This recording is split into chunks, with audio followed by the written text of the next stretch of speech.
Muito obrigada, senhor Carlos. Senhoras e senhores, daremos início agora ao primeiro painel que tem como tema aço e zinco, com as seguintes considerações: situação atual e perspectivas futuras do mercado mundial do aço e zinco e a evolução da construção metálica no país. Informamos que, após as apresentações, os painelistas responderão às perguntas. Os interessados podem escrever as perguntas no impresso que lhes serão entregue pelas recepcionistas e peço que levantem a mão para chamá-las. Após formularem a pergunta, por favor, entreguem o papel para a recepcionista. Caso não haja tempo suficiente para responder todas as perguntas, elas poderão ser respondidas ao longo do intervalo ou então via e-mail. Gostaria, então, de convidar para compor o palco de honra, a mediadora representando a CBCA, Centro Brasileiro de Construção em Aço, a senhora Silvia Scalzo. Silvia Scalzo atua na ArcelorMittal,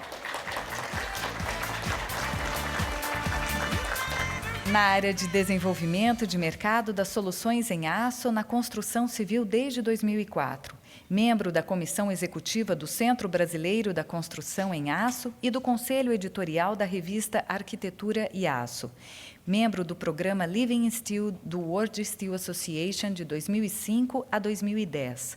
Arquiteta, FAUSP, estudou História da Arquitetura na Universidade de Roma e trabalhou em projetos habitacionais e industriais na França.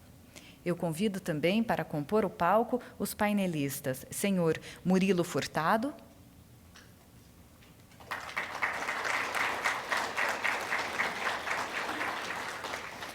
o senhor Valdecir Botassini,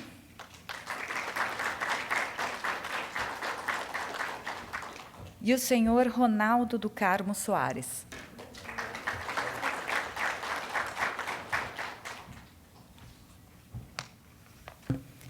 Com a palavra, então, a mediadora, a senhora Silvia Scalzo, que apresentará cada painelista e dará as regras do painel.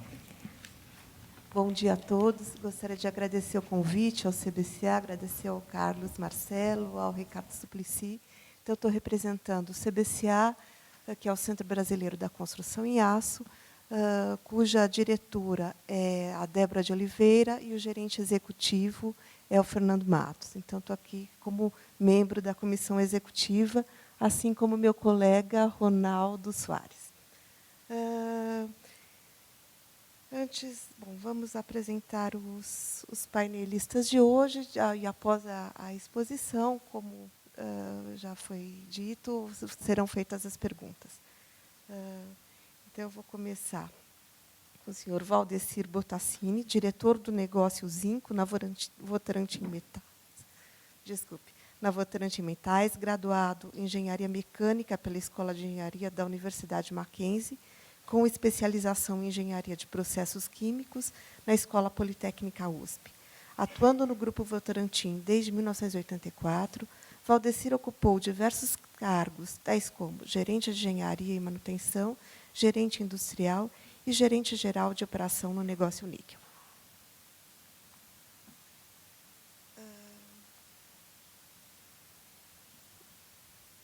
Eu vou apresentar agora, me desculpe, eu vou apresentar o Murilo, que vai ser o primeiro painelista do nosso evento.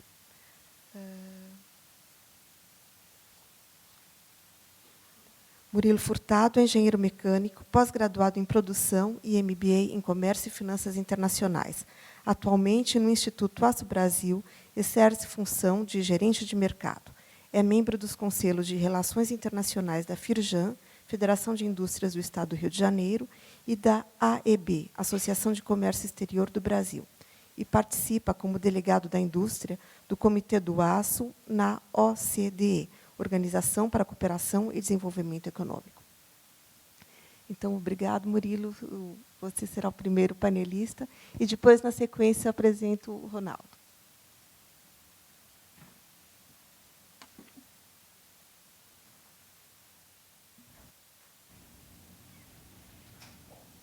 Bom dia. É muito bom estar aqui nesse Galva Brasil 2013. O tema da nossa conversa hoje neste painel, o cenário mundial de aço, num contexto que fala sobre a situação atual e perspectivas da indústria do aço no Brasil e no mundo. Então, nós vamos falar sobre a evolução da indústria do aço no mundo, no Brasil, a situação atual no Brasil, no mundo e no Brasil, e os principais desafios. Então, no mundo, ali em 1950, no pós-guerra, o mundo produzia em torno de 200 milhões de toneladas, mais de um terço, quase metade disso aí era os Estados Unidos.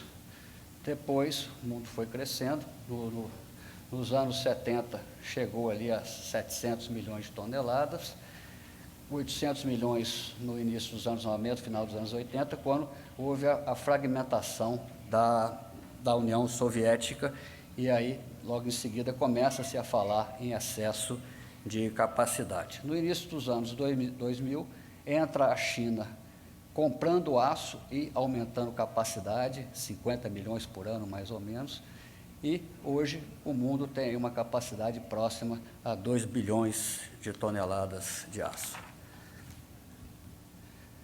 Para explicar um pouco a evolução da siderurgia no mundo, a indústria, né, do aço teve forte apoio de governos. E depois vieram aí as privatizações.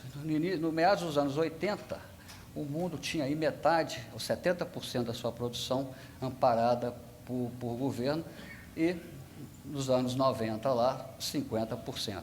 Hoje, com a ascensão da China praticamente estatal, 25% a 30% da produção está nas mãos de governo na China e alguma coisa na Índia e no Irã. Na América Latina, você tinha aí uma participação estatal na faixa de 50%, com as privatizações iniciadas no final dos anos 80 até 93, no caso do Brasil, baixou para 7%. Então, você tinha aí praticamente só Cuba e Equador com indústrias de governo, e depois a Venezuela reestatizou a Sidor. E no Brasil, 70% da capacidade chegou a pertencer ao governo. No final dos anos 80, início dos anos 90 e 93, se concluiu todo o processo de privatização aqui. Então, isso aí é só para contextualizar a evolução do aço no mundo nos últimos 40 anos. A China fazia 100 milhões, hoje está aqui com 700 milhões de toneladas, o mundo e o restante do mundo sem a China. Então, olha só o tamanho da China aqui. Juntar os 10 outros aqui até Taiwan, somar todo mundo, continua abaixo da China. No consumo de aço no mundo, em 2000 era em torno de 760 milhões de toneladas, em 2012 passou para 1 bilhão 400 milhões de toneladas, e se você notar aqui, o mundo sem a China pouco andou, e a China passou de 125 milhões para 650 milhões de toneladas. E o Brasil, dos seus 16 para 25 milhões no ano passado. E aqui é o consumo per capita, né, em quilos por habitante.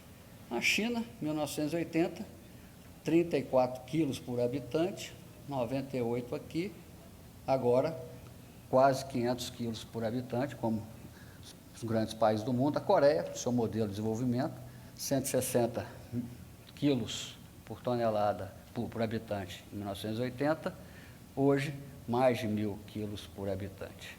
A média mundial era 150 quilos, aqui 130, hoje em 217, o Brasil 100 e poucos, patinando aqui na faixa dos 100 quilos. Precisamos melhorar isso aqui. Então, evolução no Brasil.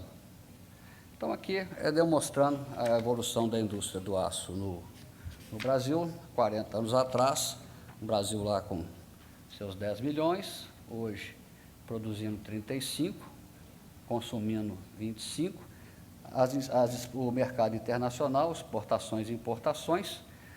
Reparem só, em 74 o Brasil foi o segundo maior importador de aço no mundo.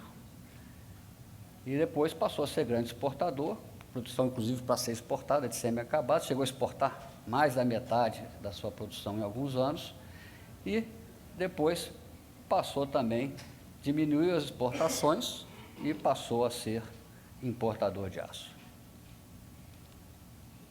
Isso aqui é a participação das importações no consumo doméstico.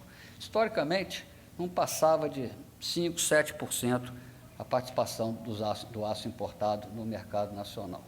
Com a crise de 2008, o Brasil virou um mercado atrativo e chegamos a ter 20% de import penetration, a participação da importação hoje está na faixa aí dos 14%, que é muito, nós não precisamos disso. Soma-se a isso aqui a questão das importações indiretas de aço, ou seja, aço contido em bens. O Brasil era superavitário, exportava mais produtos intensivos em aço do que importava. Chega na crise de 2008, ele passa a ser deficitário, passa a importar mais produtos com aço contido do que exportar, e a boca aqui só vai se abrindo. Hoje aí, prevê-se para esse ano em torno de 5,5 milhões de toneladas de aço contido em bens importados. Bom, a situação atual no mundo. Então, isso aqui é o bloco Atlântico, o bloco Pacífico. Tem gente que gosta de chamar o bloco ocidental e o bloco oriental. Olha o mundo aqui. 2/3 da população está do lado de cá, o PIB praticamente empatado, a produção também 3/4 da produção de aço do lado de cá, e o consumo, essa mesma faixa, também no lado do Pacífico, do lado do Oriente. Aqui você tem, no hemisfério norte, do lado atlântico, um mercado maduro, mas estagnado.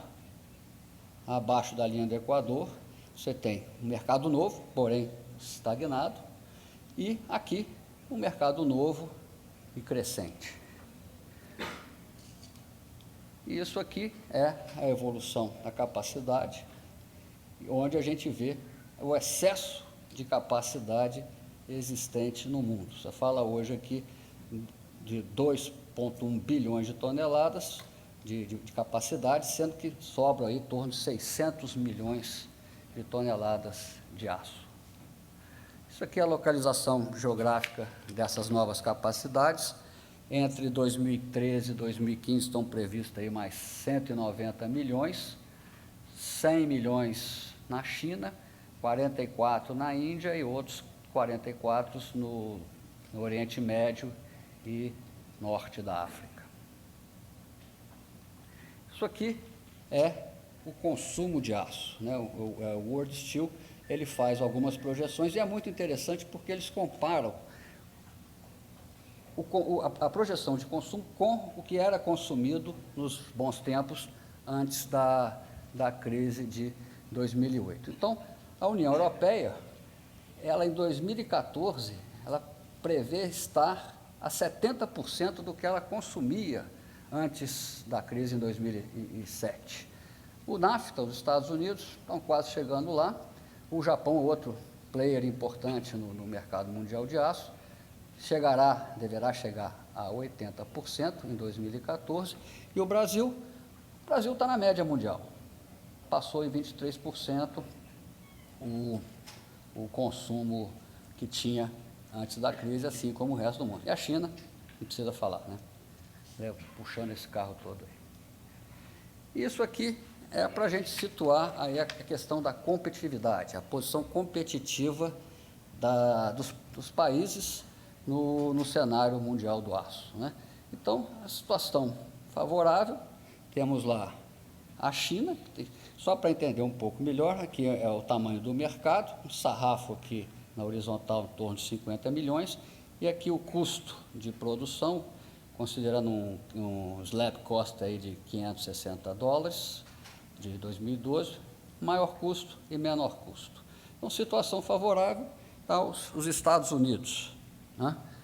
A China, lá em cima, os Estados Unidos, a Coreia, a Índia, numa situação desconfortável, um mercado interessante, mas os custos elevados, União Europeia e Japão, numa situação difícil, a Austrália e a Argentina com custos acima da média mundial e mercados pequenos, e aqui, na situação de esperança, né, a Rússia, um mercado razoável, custos competitivos, a Venezuela com um custo bastante baixo, mas um mercado que precisa crescer, e o Brasil, sempre aqui na linha da esperança, com um mercado que precisa crescer e custos ainda competitivos.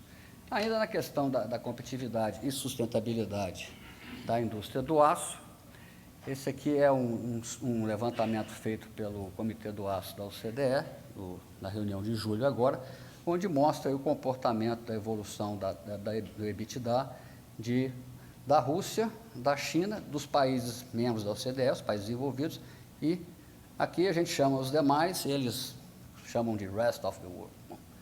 Então, ou seja, a Rússia está com o EBITDA melhor aqui do que os outros, na faixa aí dos seus 8%, a China abaixo de 5%, e o Brasil, só para situar, o Brasil passou aqui em cima de todo mundo, e aqui hoje está numa faixa de 14%. Dizem aí os especialistas que para você ser sustentável, a taxa EBITDA deve situar aí numa faixa de 16% a 17%. Bom, e o negócio do aço, né? A atratividade do negócio do aço. Isso aqui é a distribuição de lucros na cadeia do aço. Em 1995, o aço ficava lá com 80% dos lucros da cadeia, o minério de ferro com 8% e o carvão com 11%. Isso veio mudando, veio se deteriorando. O aço na faixa dos 26%, já foi 81%, o carvão 28% e o minério de ferro 46%. E a perspectiva disso não é das melhores. Projeta-se, a McKinsey projeta para 2017, mais ou menos o mesmo perfil. E nós, como estamos hoje? Aqui é a situação da indústria de transformação, né? O Brasil vive hoje aí um processo de desindustrialização. Ou seja, já tivemos 36% de participação da transformação no PIB, há pouco tempo atrás, 2004, em torno de 20%, e hoje caímos aí para 14%. Na indústria do aço, a situação também não é nada boa. Ou seja, o Brasil, que sempre trabalhou com toda plena capacidade, hoje opera aí em torno de 70% da sua capacidade instalada, abaixo da média mundial, que é em torno aí de 77%. Hoje é uma capacidade de quase 49 milhões de toneladas ano. Aqui é a síntese, né, só para sintetizar. Para 2013 prevemos aí uma produção da ordem de 34,5 milhões de toneladas, as vendas domésticas em torno de 22, 23 milhões, exportações em torno de 8,5 milhões, a maior parte semi-acabados, indústrias que foram feitas, usinas que foram feitas, projetadas para isso, importação ainda bastante alta, 3,2, e um consumo aparente aí previsto da ordem de 26 milhões de toneladas. E aí, o aço como um todo, ou seja, a importação direta e a importação indireta, ou seja, estamos prevendo aí 3,2 de importações diretas de aço e outras 5,5 milhões de aço contido em bem, num total aí de 8,7 milhões de toneladas de aço, seja da forma direta ou indireta.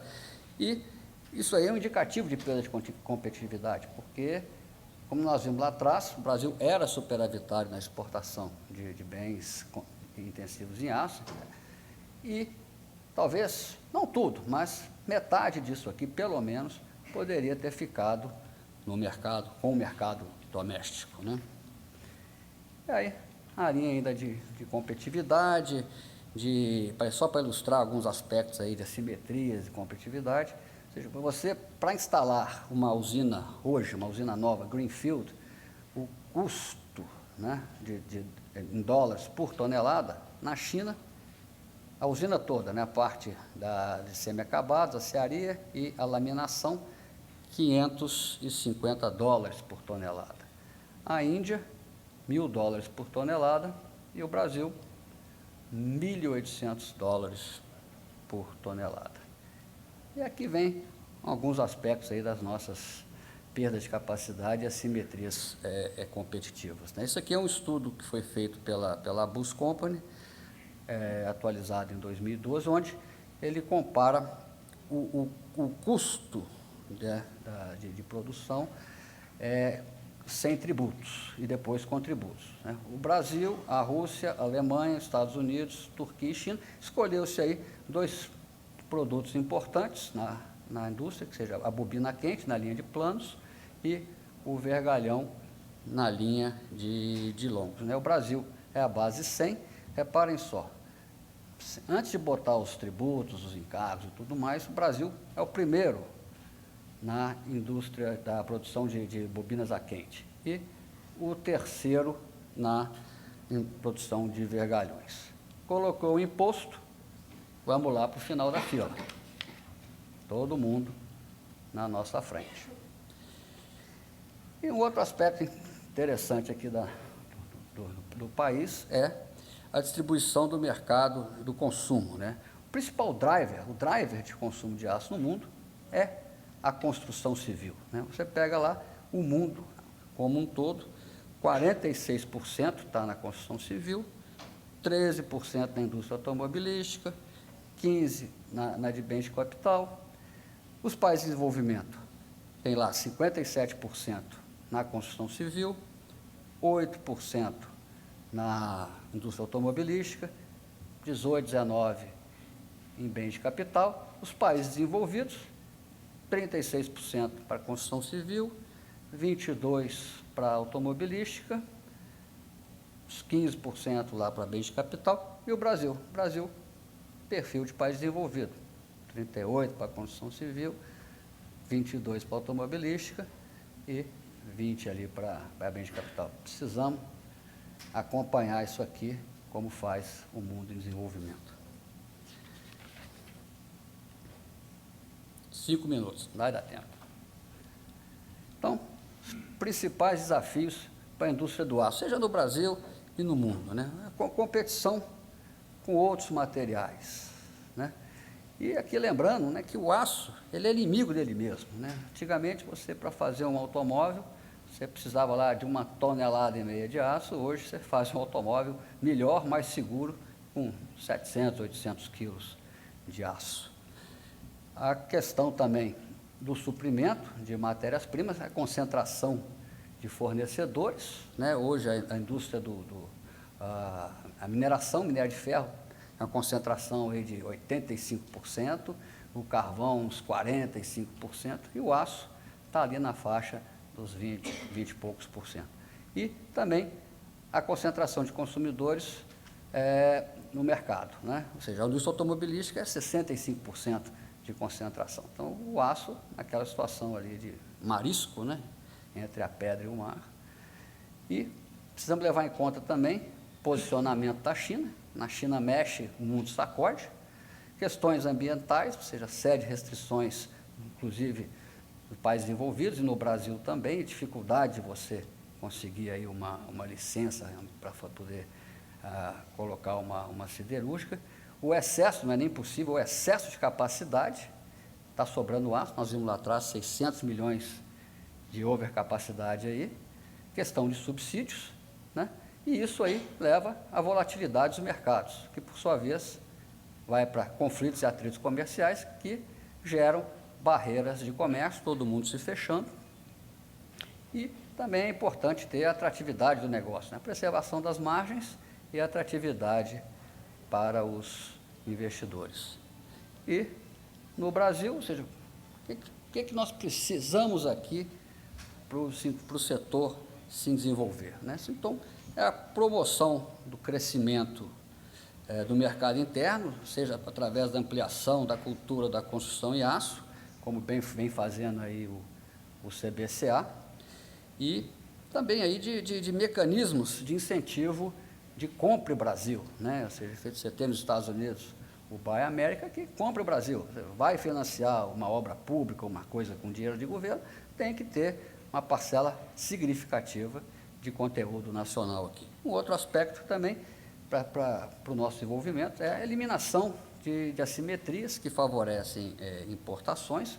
Por exemplo, em alguns estados aí tinha um abatimento de CMS que principalmente Santa Catarina, Ceará, enfim, importava-se com aço com benefício de 8%, 9% do desconto do ICMS. Isso foi mais ou menos corrigido com a resolução 3 do Senado, mas tem muita coisa aí para ser feita. E a questão também da correção de práticas desleais de comércio. E a melhoria da competitividade do setor, ou seja, taxa de juros, legislação tributária, trabalhista, encargos, custo de energia e melhoria da logística, né? Então, o crescimento da indústria brasileira do aço depende basicamente do investimento na economia do país. Obrigado.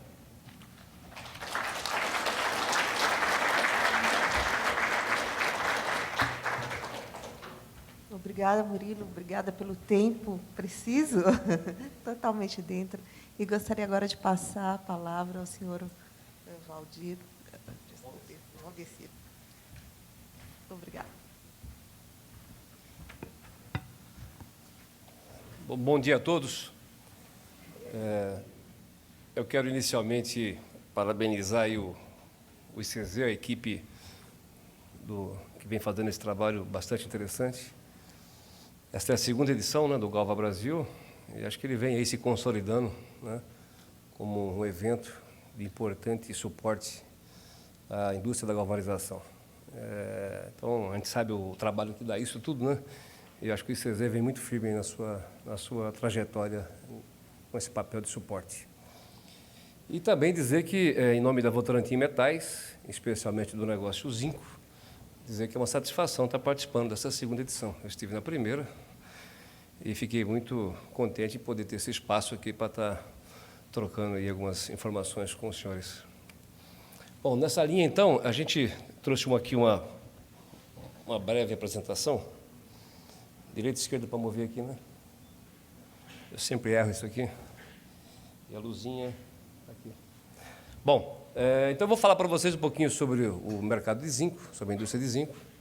A ideia é trazer um panorama. Então, eu vou começar aqui falando um pouquinho da Votorantim, para aqueles que não conhecem, tá? Hoje a Votorantim Participações, que é onde estão nossos acionistas, né, o conselho, nós temos aí a holding industrial chamada Votorantim Industrial, que é a VID, e que tem no seu guarda-chuva as operações de cimento, as operações de metais, as operações de energia, a área de siderurgia, né, aços longos. Temos aqui a fibra na área da celulose e a citrosuco com suco de laranja, né. Lateralmente, a gente tem ligado direto a Votorantim Participações, a área de finanças, que é o banco, né. Aqui tem um pouco da nossa presença hoje a nível de Votorantim Metais, tá? Nós temos hoje operações, vamos falar aqui de unidades produtivas, né? Nós temos 12 unidades produtivas no Brasil, né? Aqui tem um zoom dessas unidades. Elas são unidades de zinco, níquel e alumínio, né? Essas unidades estão concentradas bastante no estado de Minas, né? Temos operações também em Goiás e operações em São Paulo, né? Nós temos também ainda em operações no Peru, né? Nós temos Cajamarquilla, que é um esmelter de zinco, e nós temos a Milpo. Temos o controle acionário da Milpo, que é uma das maiores mineradoras do Peru, com 3 unidades industriais na produção de zinco, chumbo, prata e cobre, principalmente. E temos ainda operações nos Estados Unidos e China. São 5 operações na produção de óxido de zinco e dust. Operações essas que hoje nós estamos investindo em expansão, principalmente no mercado americano. Falando agora um pouquinho sobre as nossas exploração mineral, nós temos escritórios de exploração mineral em alguns lugares do mundo, né? Eu não vou ficar aqui mencionando. Nós somos a segunda empresa brasileira, né, em investimento em exploração mineral. São vários projetos em desenvolvimento, projetos na área dos 3 metais e também na área de carvão, né? Tem um pouquinho de alumínio no meio, são grandes projetos que estão aí sendo trabalhados para suprir as demandas futuras. E alguns escritórios comerciais aí também. Então, esse é um pouquinho da Votorantim Metais. Então, nós temos aí como destaque a maior planta integrada de alumínio, né? Somos o maior produtor de alumínio primário, o maior produtor de níquel eletrolítico na América Latina, o 5º maior produtor de zinco, é o maior produtor da América Latina, com uma produção de 730 mil toneladas. Né? E temos aí as produções de óxido, né? O maior produtor. Entre óxido e dust, nós temos uma produção hoje em torno de 150 mil toneladas, que é uma indústria também conectada à reciclagem, né? Nós trabalhamos aí com dust, com reciclagem da galvanização. Aqui está um pouquinho das nossas crenças, que a gente gosta sempre de falar, porque isso é o pano de fundo para nossas atividades, né? Aqui a gente trabalha muito com o cultivo de talentos, né? Investir tempo, né, nas pessoas, a gente acha que isso é essencial. A meritocracia, né? Distinguir, né? Valorizar performances diferenciadas, isso é essencial. A excelência, a busca contínua das excelências, principalmente nas nossas operações, né? Nós temos um sistema de gestão próprio, que é o sistema de gestão Votorantim Metais. A gente busca sempre as melhores práticas globais. O pragmatismo, focar, hoje em dia você tem que focar naquilo que é essencial, né? Não pode perder o objetivo. O diálogo aberto sempre, aliança com todos os stakeholders, né? A gente procura estar muito ativo nisso tudo. E, por fim, o senso de dono, que é fundamental a todos os nossos colaboradores. Bom, então agora eu vou falar um pouquinho do zinco. Acho que é o que vocês querem ouvir, né? Aqui tem um slide que fala um pouquinho sobre o concentrado. Então, o mundo do zinco, né? A produção do zinco, ela é muito dividida em a produção de concentrados e os smelters na outra ponta, né? Que é o upstream e o downstream. São indústrias bastante distintas, né? Existem operações integradas e operações não integradas.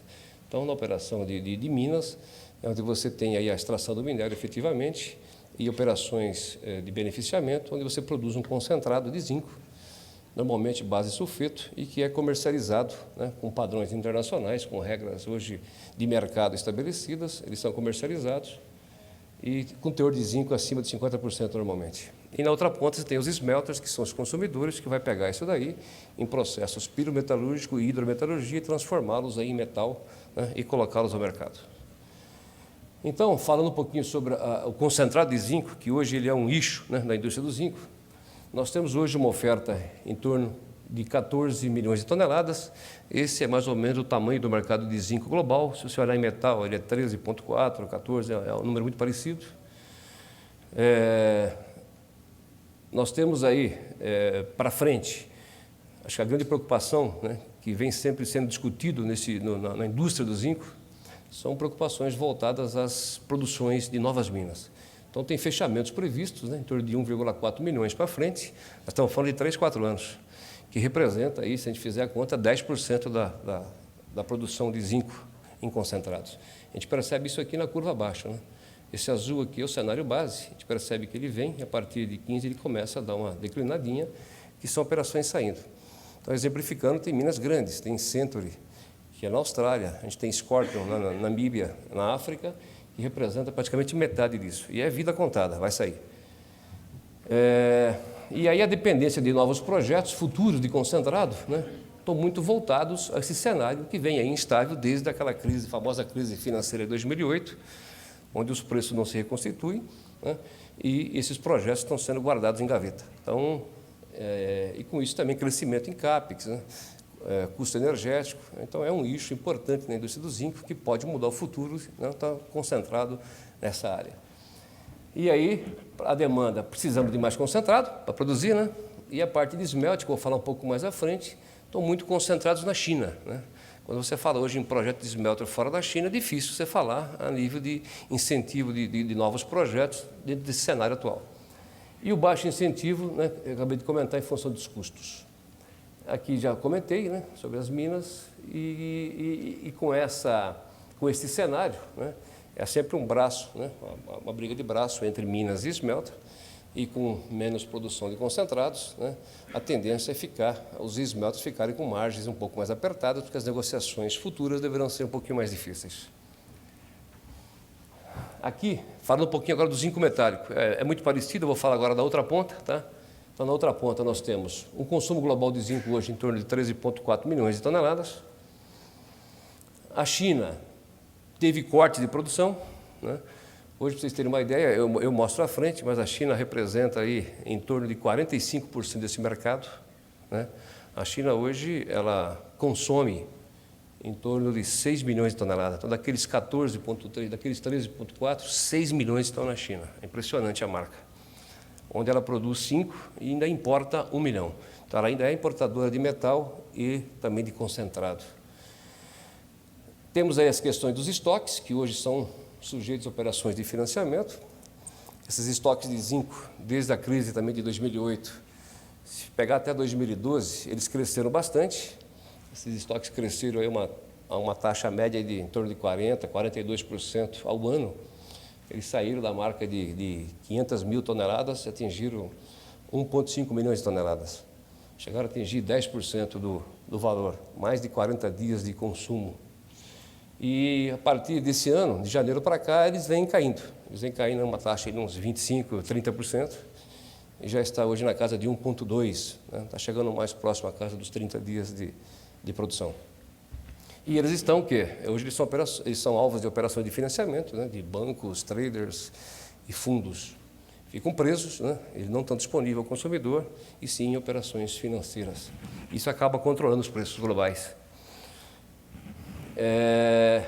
Os países emergentes serão o principal motor do consumo de zinco, a gente vai ver à frente. Continua a China, a Índia, muito forte à frente disso tudo, né? A América Latina, que é um mercado aí hoje em torno de 600 mil toneladas, né? Ou seja, a América Latina ela é 1/10 da China. E ela está aí com previsão de crescimento em torno de 2,1 ao ano para até 2018. E a global em torno de 4,3. A demanda global ela é muito puxada da China, né, que tem aí uma projeção de crescimento de PIB ainda em torno de 7%, e como 45%, 50% do metal está lá, ela puxa o zinco para um número um pouquinho maior que o PIB global, e ele fica aí em 4,3% para os próximos anos. Aqui um pouquinho acho que não é nenhuma novidade, rapidamente um pouquinho do consumo de zinco. Ele está muito destinado à produção do aço galvanizado, né? Principalmente na galvanização contínua e na galvanização geral, né?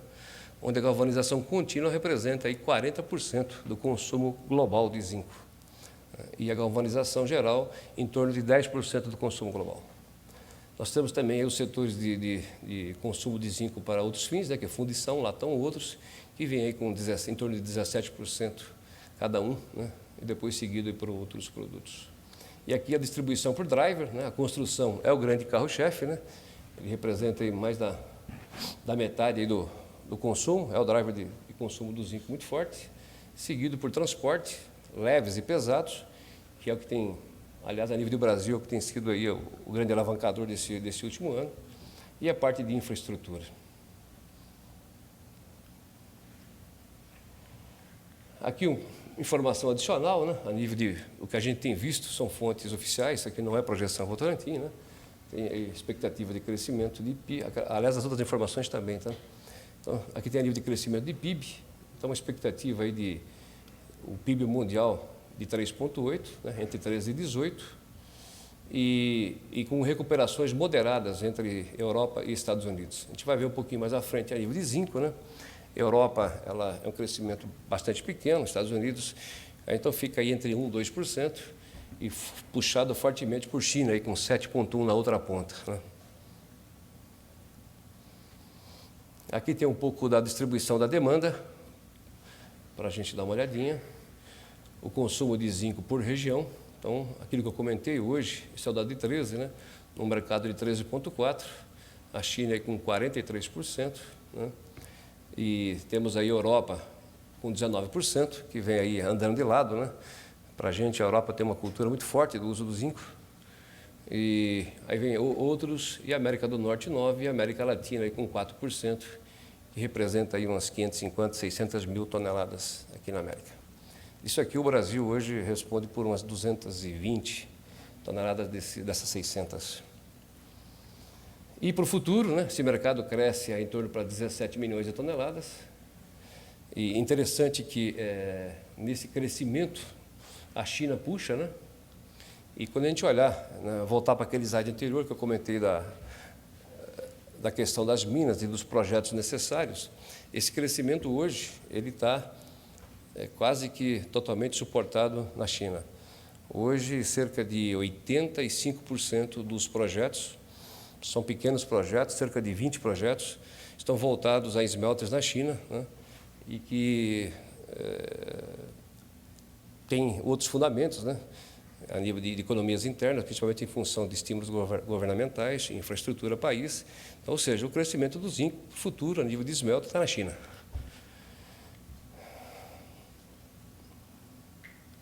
Aqui tem um pouco do consumo de zinco por região, né? Então, aqui a gente comentou o global, né, que ele sai de 10, vai até 16,9. Né?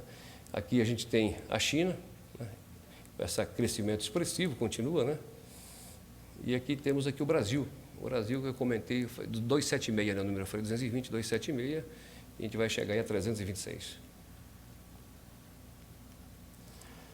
Aqui o consumo de zinco no Brasil, né, só dando explodindo um pouquinho a imagem, nós temos aqui um crescimento esperado de mais ou menos 3%. O Brasil tem um potencial de grande crescimento, a gente fala que a Europa tem um consumo per capita de 7 quilos por habitante. Os Estados Unidos 3,4, o Brasil nós estamos em 1,2, é um potencial bastante expressivo para o uso, né, para a cultura do uso do zinco. E aí os drivers que puxam o Brasil, né, só para informação global, nós temos aí o setor automobilístico, que deve crescer na casa dos 6%, a produção de veículos leves, né, em torno de 4%, o consumo, a construção civil, o consumo de cimento, né, o crescimento tem essa grande aceleração, a partir de 14, 15, né, cai um pouco essa movimentação, se espera aí um crescimento a partir daí em torno de 2%, e a linha branca aí, após esse grande incentivo de IPI, ela deve seguir com um crescimento na casa de 3%. Aqui, para finalizar um pouquinho de indústria global, né, sempre há algumas curiosidades sobre isso. Hoje, estamos falando de minas e smelters. Em Minas hoje, nós temos um cash, né, um cash cost hoje que está em torno de quase $1.300, né, é o custo para a produção de zinco na mina, né, e se complementa pelo conversion cost nos smelters, né, um valor na casa de $600, $700. Né, e são dados oficiais do Brook Hunt, né, isso é média da indústria global do zinco, não são informações de Votorantim, e a projeção ela é preocupante. Né, nas minas tem uma previsão de crescimento de custos, né, entre 12% e 18% e 16%, enquanto que nos smelters a expectativa é de 4%, principalmente por questões de insumos, mão de obra e custo energético. E aqui, para finalizar, o preço do zinco. Né? Aqui a gente coletou aqui fontes variadas, né? Nós temos aqui bancos, instituições financeiras, e o que a gente chama de consenso. O consenso é uma média de tudo isso. Né? Então, hoje, uma média do que se pensa globalmente sobre o preço de zinco no futuro é essa curva aqui com essa numerologia, onde os preços, né, devem, para o ano que vem, caminhar na casa de $2.000, $2.100, né, e com visão de longo prazo, principalmente por aquilo que eu mostrei lá atrás, a necessidade de se viabilizar projetos, ou não vai ter mina entrando, ou não vai ter zinco, né, ele deve chegar às casas dos $2.400. Muito longe daqueles preços, né, daqueles picos históricos, daquele fly-up de preços que esperava-se para a indústria do zinco, se falava que o zinco voltaria a $3.000, $3.500. A gente não acredita nisso mais. Né? Então, realmente, hoje a situação ela é bem diferente, e hoje a expectativa de $2.400 seria aí já para o futuro sustentar as novas operações. É um outro patamar, né? É muito diferente. E a busca de competitividade da indústria, a busca de produtividade, a busca de novas tecnologias, a redução contínua de custos, né, é o driver, né, que as indústrias hoje miram para os próximos 5 anos. Eu acho que é isso.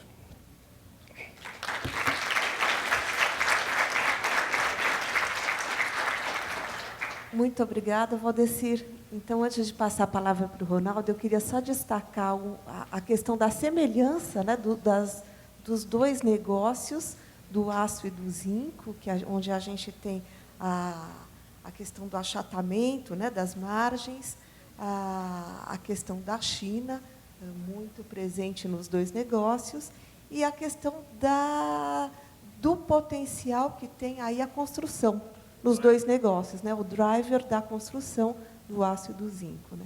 Então, é por isso que eu queria destacar, né, a importante parceria que tem CBCA com o IZC, com a Bicem, né, o CBCA é a associação que faz a promoção da construção em aço, né, com apoio à tecnologia, com apoio a uma base, né, de conhecimento, de tecnologia para isso, e a questão também com apoio da Bicem, né, a construção em aço e a galvanização andam juntas, porque a construção em aço e a proteção das estruturas em aço andam juntas. E queria também agora destacar, né, a apresentação do Ronaldo, porque ela é como a gente viu aqui, o potencial para o crescimento do aço e para o crescimento do zinco está na construção. Então, o que aumenta a responsabilidade do Ronaldo com a Bicem. Então, destacando aqui o Ronaldo do Carmo Soares, engenheiro metalurgista, formado na Universidade Federal Fluminense em 1977. Curso de extensão em defesa da concorrência pela UFMG em 95, mestrado em habitação pela USP em 2010. Trabalha no Grupo Gerdau desde 1977, tendo passado por diversas áreas, operacionais e comerciais. Bom dia a todos.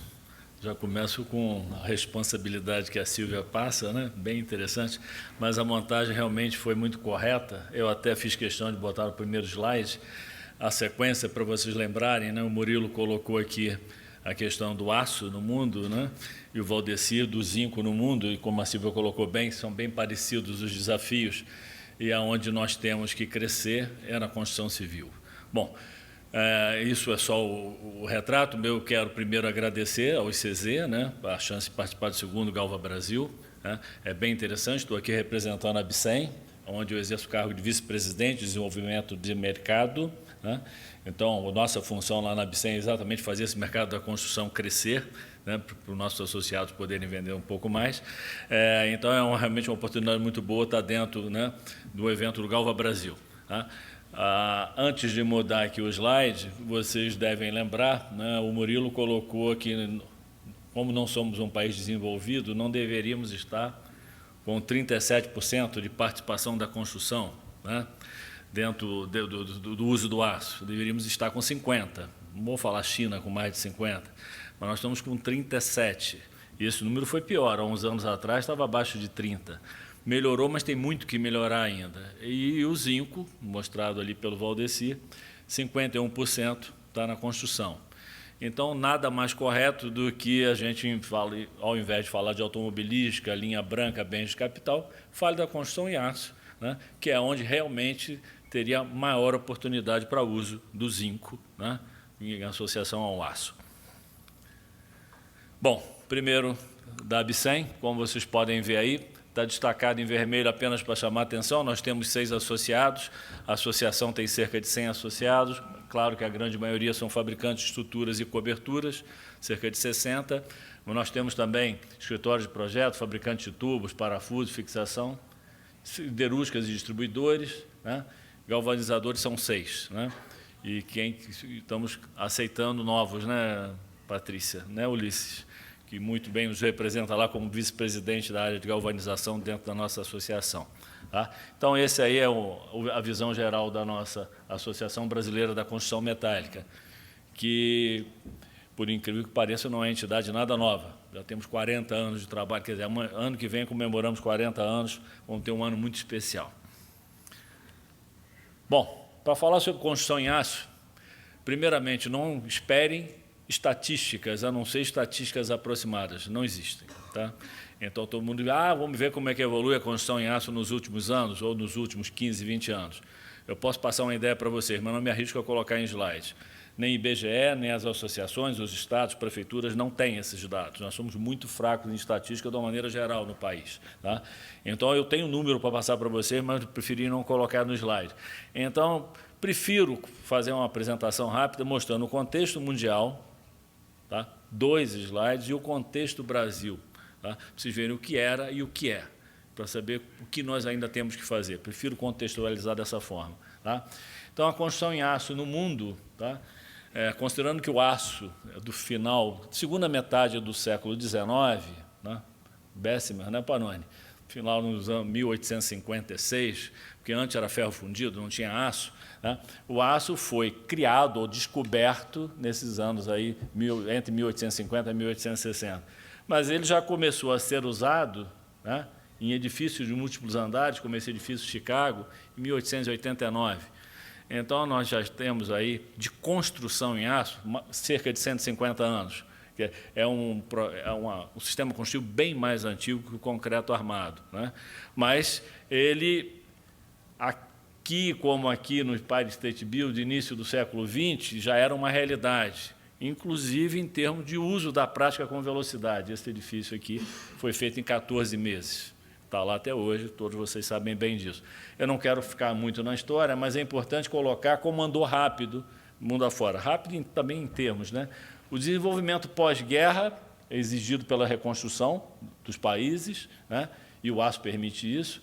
Novos aços, o Murilo chegou a comentar que a gente compete com a gente mesmo, mas essa é a alternativa, né, Murilo? Se nós não fizermos aços mais resistentes, que tornem as estruturas mais esbeltas, nós não vamos ser competitivos. Então, o aço compete consigo, sim, mas de uma forma bem positiva, né? Aumentando áreas úteis, etc. E a necessidade da industrialização. Tá? Isso, eu não entrei muito no mérito, porque eu quero voltar para o Brasil já já. A situação atual, tá? A tecnologia no mundo é amplamente conhecida, desenvolvida, não há nenhuma restrição. Tá?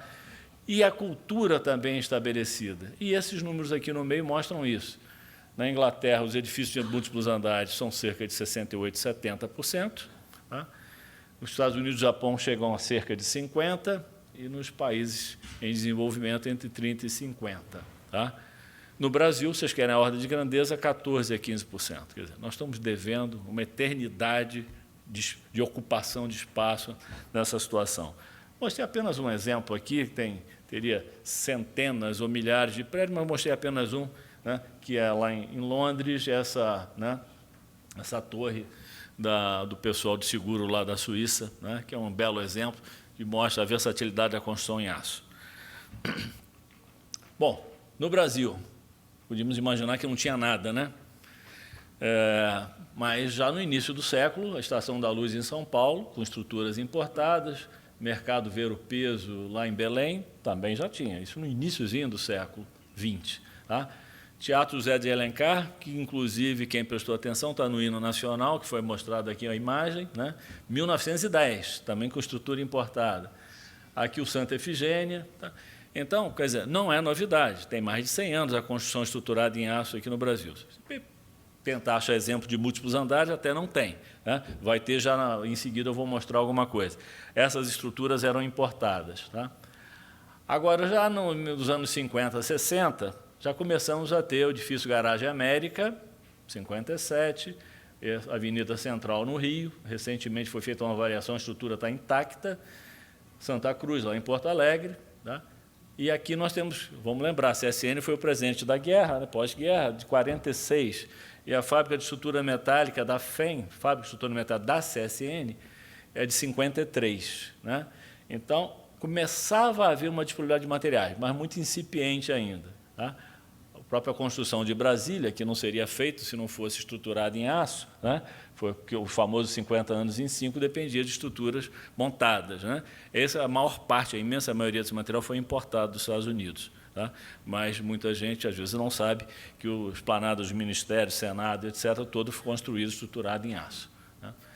Bom, como é que nós estamos de construção em aço agora em termos de Brasil? Primeiro, desenvolvimento. Lá foi em 53, depois entrou os Minas e Cozipa, as duas próximas siderúrgicas de grande porte. 62, 65, 63, 65, né, com produtos planos. Até então não haviam perfis laminados próprios, haviam perfis laminados na CSN, mas de abas inclinadas, que não eram adequados para a construção estruturada em aço.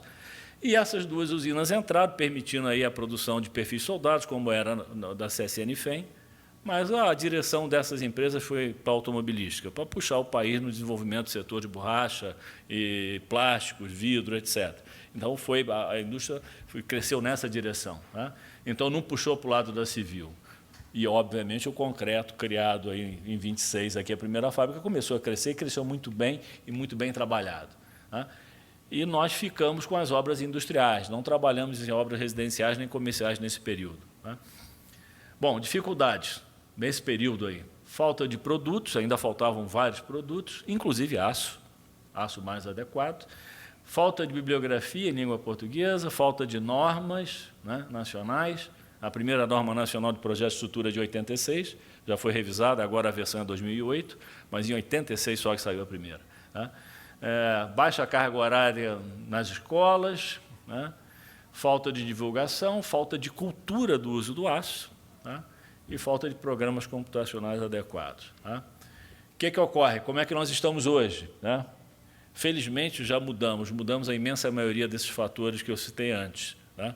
Não está tudo resolvido, longe disso, mas nós temos materiais disponíveis, perfis soldados, dobrados, laminados de 2002 para frente, com o Grupo Gerdau lá em Ouro Branco, mas nós já temos todos os produtos da linha aço, não há nenhuma restrição, inclusive laje em aço, que é o steel deck.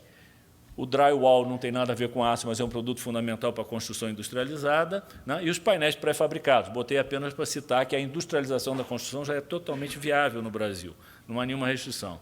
Fabricante de estrutura, aí sim, falando um pouquinho da nossa ABSEM, nós fizemos uma pesquisa do ano passado, fizemos esse ano, nós temos cerca de 200 fabricantes de estrutura que respondem a essa pesquisa, já não é um número em si pequeno, não representativo, são 200, estão espalhados no Brasil inteiro, fazem cerca de 1 milhão de toneladas, usando a capacidade apenas em 76.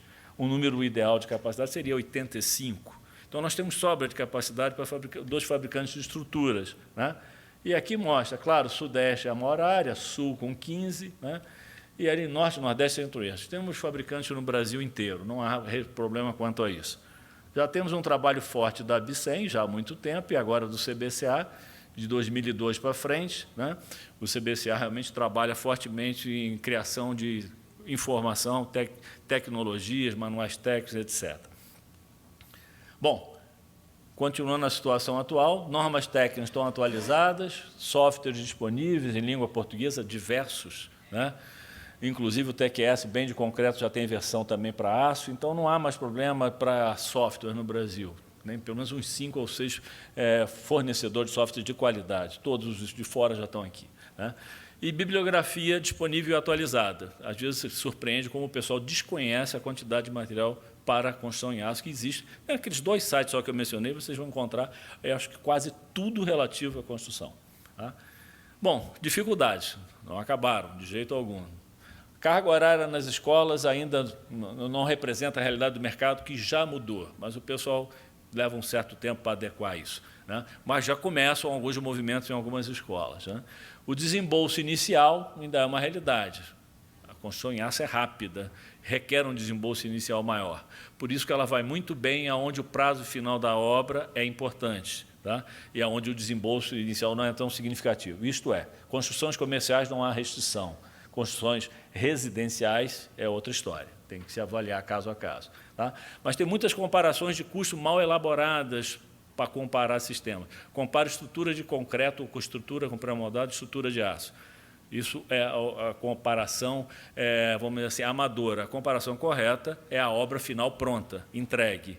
E, nessa hora, o prazo que você pode economizar 30% de prazo numa construção, 18 meses pode ser 12, você tem toda essa parte do retorno financeiro que você tem que jogar para dentro da construção em aço e muda significativamente a comparação, tá? E aí nós temos, indiscutivelmente, uma cultura estabelecida e muito bem estabelecida pró-sistema convencional. O pessoal faz aquilo que sempre fez, está na zona de conforto e a mudança demora, nós sabemos disso. Bom, para não ficar só com um discurso, eu coloquei aqui para vocês, rapidamente, alguns slides, né, para a gente ver tanto da fundação, da estrutura até a cobertura, onde está o aço em obras aqui, né, no Brasil.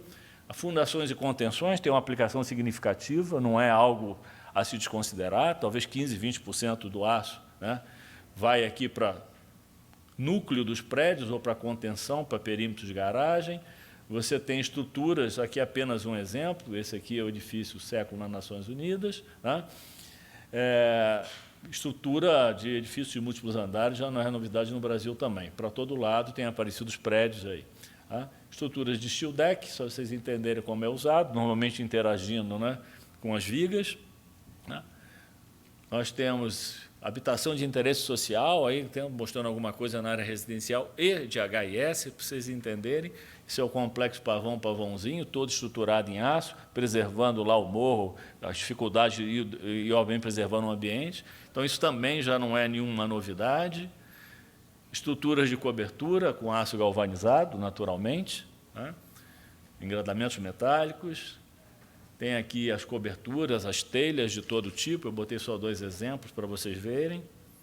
Tá? O steel frame também, que, né, já está bastante desenvolvido, tem uma demanda enorme por conhecimento a respeito desse sistema construtivo, que vale tanto para residências de baixa renda ou de alta renda e também para edifícios. Né? Se precisarem de dúvida, depois a Silvia responde. Né? Conhece tudo disso, né, Silvia? Bom, temos aqui os fechamentos de fachada. Isso aqui é um patinável, aqui inox também, né, o aço para essas obras. Aqui o galvalume, o pré-pintado do nosso fornecedor, no momento é a CSN. Tá? Temos uns viadutos e passarelas. Eu vou aproveitar os 5 minutos que me faltam para passar para perguntas, né, porque eu estou no penúltimo slide. Então, aqui algumas aplicações de exemplo, ainda de estruturas, tá? Diversos outros componentes, só para vocês terem uma ideia, funciona também, né? Todos os caixilhos, as esquadrias, corrimões, escadas e etc. Bom, era isso que eu tinha para passar para vocês, tá? E fico à disposição para perguntas, né, que for disponível. Okay? Obrigado. Obrigada, Ronaldo. Antes de a gente passar para as perguntas, eu queria só destacar uma questão que é, num mundo onde a sustentabilidade é cada vez mais importante, né, é necessário a gente pensar nas gerações futuras, existe a tendência da desmaterialização, né, para responder à sustentabilidade. Eu acho que aí que está a evolução do aço. A gente tem carros cada vez mais leves, a gente tem estruturas cada vez mais leves, e isso é muito importante para a questão da sustentabilidade, né? E essa desmaterialização ela não se dá somente na indústria automobilística, na indústria de linha branca, né? Todas as indústrias onde o aço e o zinco estão presentes, e até na construção isso é muito patente, né? Se você pensar numa parede de alvenaria que tem 500 quilos por metro quadrado, a mesma parede em steel frame vai ter 50 quilos no metro quadrado. O que vai fazer é economia de estruturas, o que vai fazer economia de fundação, o que vai fazer economizar o aço novamente, né? Então, eu acho que o aço está evoluindo e atendendo plenamente a questão da sustentabilidade, né, que é o motor hoje da nossa sociedade. Depois de destacar, né, toda a questão da semelhança das nossas indústrias, a necessidade de união, né, eu queria destacar, como o Ronaldo já falou, que as indústrias estão prontas, né? Nós temos aço, nós temos zinco, nós temos a cadeia produtiva com conhecimento, a gente tem arquitetos que conhecem a construção em aço, a gente tem projetistas estruturais, a gente tem toda a parte das proteções das estruturas, os galvanizadores, os aplicadores de proteção. A cadeia está pronta, né? A gente tem ótimos fabricantes, nós temos a normalização atualizada com a normalização mundial. Eu queria até destacar a importância, a presença do CBCA, do Instituto Aço Brasil, em todas as ações de normalização, do CB28. Então, a gente tem todo o arcabouço necessário para fazer essa indústria evoluir. Então, acho que agora, em cima, né, desse desafio e em cima dessa oportunidade, que eu chamo, então, as nossas perguntas do público. Pois não.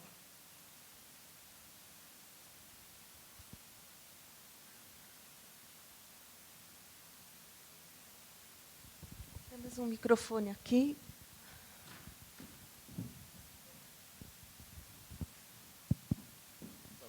I'll speak in English. Okay, please. Thank you. I'd like to congratulate you on the first panel and the 2 steel and 1 zinc. It's clear that steel can go on without zinc, but zinc cannot survive without steel. It's a very important market, and we are very happy to see the strong interest of the steel industry to join in this. We know from the presentations about steel that's galvanized steel is very durable. It lasts for many years. This makes a problem when we begin to analyze the supply and demand of zinc. Mr. Valdecir mentioned about the primary zinc supply being about 12 million tons per year. But if we look at the total demand for zinc, it is primary plus recycled. This is about 16 million, so it's plus 4, it's 12 million primary plus 4 million tons of recycled. We look at the use of zinc, and it is the durable zinc products we make 20 years ago are now only starting to return for recycling. And this makes a very difficult analysis because the zinc market 20 years ago is half. It has doubled in 20 years from 6 million tons to 12 million tons primary zinc today. So the recycling of zinc from 20 years ago is from a much smaller base. We are now starting to see the zinc come back. And so as we go forward, I think we will see more recycled zinc coming because the larger market that we now have, more zinc, more steel also, will be coming to be recycled in the future years. So we, in the future, can expect that the recycled amount of zinc and steel from galvanized steel will be more and more in the future years.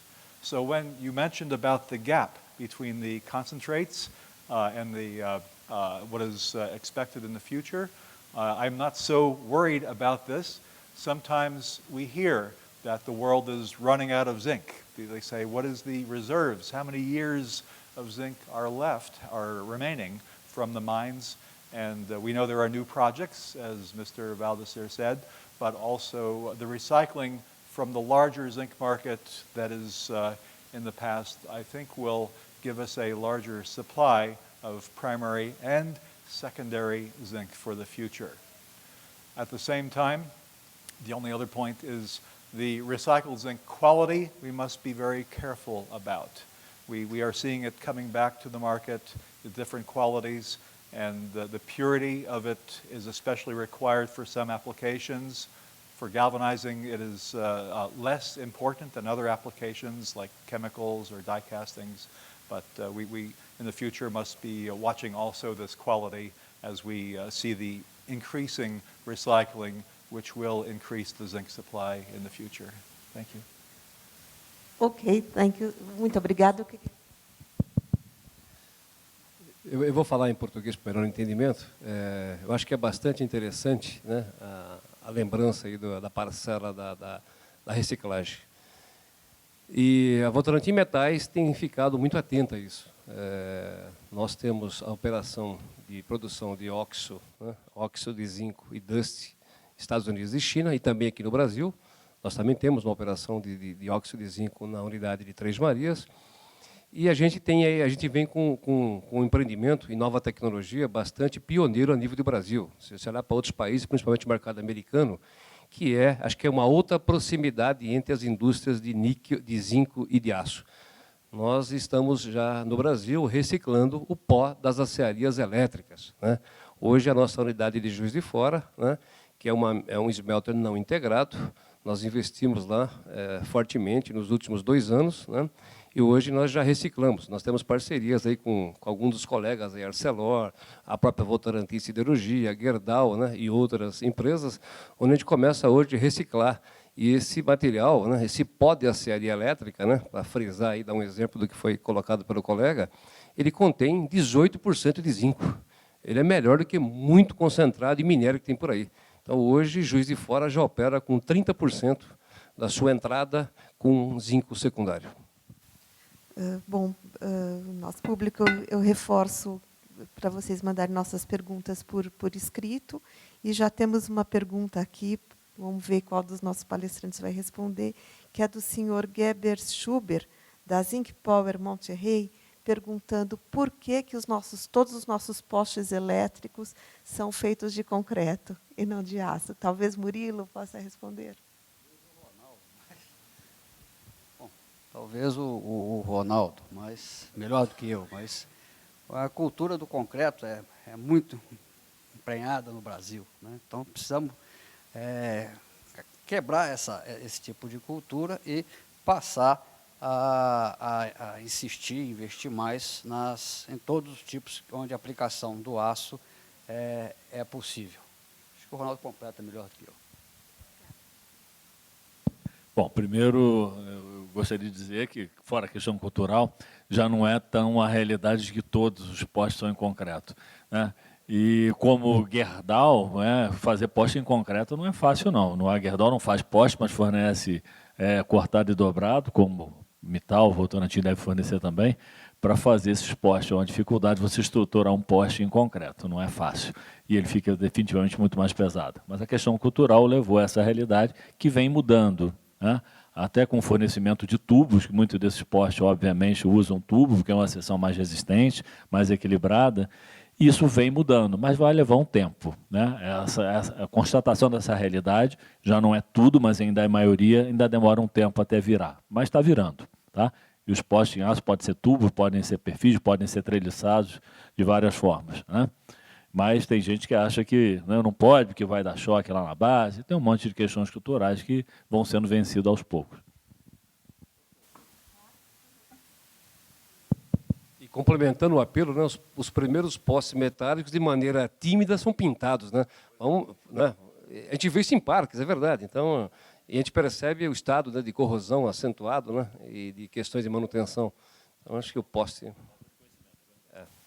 Bom, então, enquanto não chegam novas questões, eu queria fazer uma questão aos três, né, participantes, cada um responderia.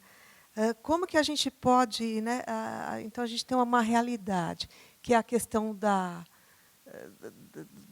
dos desafios das indústrias, da questão da desindustrialização e do baixo consumo que a gente tem hoje de aço, né? O Brasil, como foi falado pelo Murilo, tem 123 quilos de aço por habitante, enquanto economias, né, similares ou aquém das nossas estão com 172 quilos quilo por habitante, como é o caso do Chile e do México, a Espanha com 200 e economias desenvolvidas, a Alemanha quase 150, China 500.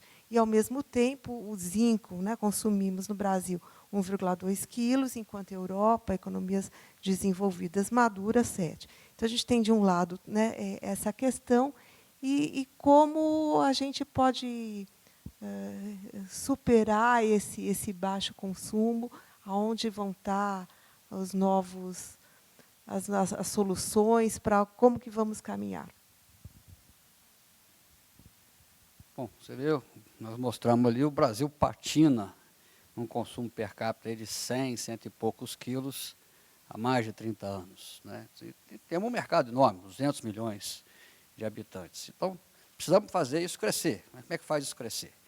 É basicamente investimento em infraestrutura, né? Precisa investir em estrutura, melhorar o país e também em educação da população em geral, onde você aprenda a utilizar o aço, mais aço, de melhor maneira. Valdecir. Acho que não é muito diferente do que eu tinha que dizer. Realmente não pode fugir disso, né? É uma questão cultural, é uma questão de conscientização, é uma questão histórica, né? E principalmente, eu vim de operações industriais, eu participei muito de projetos, e às vezes o problema está dentro da própria casa, né? Então, nós começamos um trabalho na Votorantim em metais, na área de engenharia, por exemplo, há cerca de 10 anos atrás, trabalhar fortemente os projetos, porque tinham plantas da Votorantim que entravam com estrutura metálica, já era metálica, sem galvanização, né? É aquela questão do valor, baixar o projeto, entregar um projeto mais enxuto, né? Cumprir o budget prometido ao acionista, né? E só que a conta vem depois. E a gente foi percebendo isso, né? Principalmente, foi um trabalho de conscientização, pegamos cerca de 15, 20 engenheiros, demos uma rodada no mundo, principalmente na Europa, com cultura, e você visitar plantas, né, refinarias, onde você via não só o uso do aço galvanizado de maneira muito frequente, como até algumas questões utilizando o aço inoxidável. Então, tancagens, né, aquela economia em tancagens, o Brasil vinha com revestimentos em borracha, não usava ligas, né, a própria indústria automobilística. Então, é uma questão realmente de você promover o conhecimento, e o Zinco tem procurado, a Votorantim Metais tem procurado trabalhar um pouco nisso. Nós temos equipes dedicadas, equipes em desenvolvimento de novos produtos constantes. Temos parcerias com a própria nossa área de aço, da Votorantim Siderurgia, com novos projetos nascendo em estrutura metálica. Temos trabalhado junto a parceiros, como até a Vale, nosso concorrente, né, buscando levar a conscientização de que correia transportadora galvanizada tem questões muito mais competitivas a nível de custo de manutenção. Então, passa por aí. Acho que é um trabalho educativo nas universidades, os jovens engenheiros se formando, passa por isso daí, não tem muito o que mudar. Silvia, essa pergunta sua é vasta, né? Então, com isso, se a gente for falar do assunto, mas eu vou começar com o aspecto seguinte. Eu estou com o Murilo, né? O país precisa crescer, né? E não um PIBinho de 0,9 ou PIB de 2,1, 2,2 desse ano, precisa ter um PIB. Não adianta pensar em mais de 3,5, 4, mas tem que crescer. E não adianta só crescer sem educação, né? Temos que ter educação, foi o que a Coreia fez há 40 anos, é o país que é hoje, né? E o resto advém de um país educado. Todo o resto advém. O próprio PIB cresce se o país é educado. E ninguém quer fazer um negócio para 15, 20 anos. Ninguém quer esperar uma geração. Nossos políticos realmente têm uma visão meio curta, essa é a minha opinião, muito pessoal, e aí complica um pouco as coisas, né? Eu gosto de lembrar de um exemplo, até porque eu sou de Niterói, e eu vi a indústria naval ter o tamanho que ela tem hoje, e vi ela ser zerada, né? E depois, com um pouquinho de inteligência, um pouquinho de isenção tributária, de esforço, ela voltou a ser o que é, né? E ela já foi a segunda do mundo, hoje ela deve estar voltando, deve estar na 8ª ou 10ª. A Coreia, o grande consumo de aço está na automobilística e na indústria naval, tá? Mas precisa ter formação, conhecimento. Então, o país tem que crescer, tem que ter um PIB melhor, tem que investir fortemente em infraestrutura, não é só infraestrutura, água, esgoto, ferrovias, portos, aeroportos, não. A infraestrutura toda é maior que isso. E aí, se tiver isso, vai ter consumo de aço de todos os tipos e vai ter, obviamente, espaço para os galvanizados, para a aplicação do zinco também. Bom, recebemos muitas perguntas. Eu vou tentar juntá-las. Vamos começar aqui por duas perguntas do senhor Carlos Costa, da Galvaniza, e do senhor... desculpa, a gente tem... São duas perguntas que dizem respeito, antes de passar para as outras, ao vergalhão galvanizado. Então, eu acho que o Ronaldo poderia responder. Quem sabe, né, Panoni, se for questão mais técnica, você levanta daí e responde. O especialista de vergalhão galvanizado do Grupo Gerdau. O vergalhão galvanizado vem ocupando espaço, tem algumas aplicações que são óbvias, principalmente essa cultura de usar vergalhão galvanizado fora do país já está quebrada há bastante tempo, né, principalmente porque em áreas que você precisa tirar neve, usar sal e tudo, em estradas que usam muito vergalhão, em estradas concretadas fora do país, não só nos Estados Unidos, a Europa também é assim, você precisa do vergalhão galvanizado por causa dessa área muito agressiva, esse tipo de limpeza de neve. Mas não é só por isso, né? Você, em estações de água, esgoto, você precisa de vergalhão galvanizado. Né? Às vezes, algumas aplicações em que você precisa de concreto transparente ou concreto claro, branco, você precisa ter garantias de que não vai haver nenhum tipo de oxidação. Então, já existem aplicações, são conhecidas, vêm sendo estudadas, eu acho, por todos os fabricantes de vergalhão, e vai também, com o tempo, com a quebra de cultura, ele vai ocupando seus espaços. Essa é a minha opinião. Era só para destacar que a pergunta, uma foi feita pelo Carlos Costa e a outra pelo Marcelo Schultz, da Petrobras, sobre o vergalhão galvanizado. A outra pergunta é sobre o mercado naval offshore. Quanto ele representa para a galvanização? Acho que o Valdecir pode nos responder. A pergunta do senhor David Amaya, da Falunza. Eu, de maneira muito transparente, eu não tenho essa informação aqui. Carlos, você tem algum dado?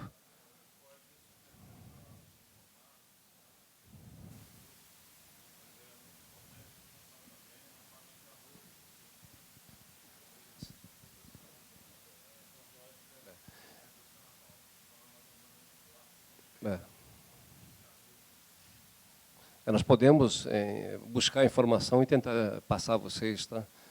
Não tenho ela em mãos agora.